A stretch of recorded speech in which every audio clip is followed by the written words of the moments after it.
اللہ سبحانہ و تعالیٰ نے اس پوری کائنات کو ایک درسگاہ بنایا ہے، یہ ایک مدرسہ ہے پوری کائنات، اور انسانی تاریخ کی حیثیت ایک لیبارٹری کی ہے۔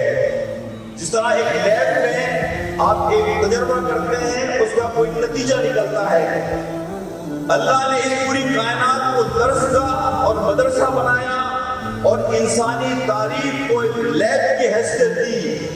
اسی لیے حضرت ابو ذر غفاری رضی اللہ تعالیٰ عنہ سے نبی محترم صلی اللہ علیہ وسلم نے ایک دن کہا کہ اے ابو ذر، انسان کا معاملہ بڑا عجیب ہے، یہ دنیا کے انقلابات کو دیکھتا ہے، یہ دنیا کی تبدیلیوں کو دیکھتا ہے، یہاں کے اتار اور چڑھاؤ کو دیکھتا ہے، لیکن اس کے باوجود وہ اپنی زندگی سے غافل رہتا ہے، اس کے باوجود وہ اپنے رب سے غافل رہتا ہے۔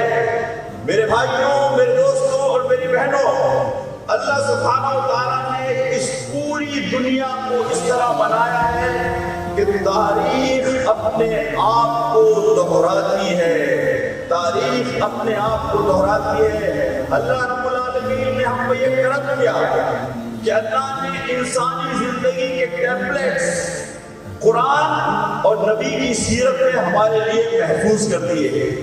ہمیں ویل کو ری انوینٹ کرنے کی ضرورت نہیں ہے۔ اللہ نے انسانی رویوں کو اور ان رویوں کے نتیجے میں کون لوگ کامیاب ہوئے اور کون لوگ ناکام ہوئے، اس پوری تاریخ کو قرآن اور نبی کی سیرت کی صورت میں ہمارے لیے محفوظ کر دیا۔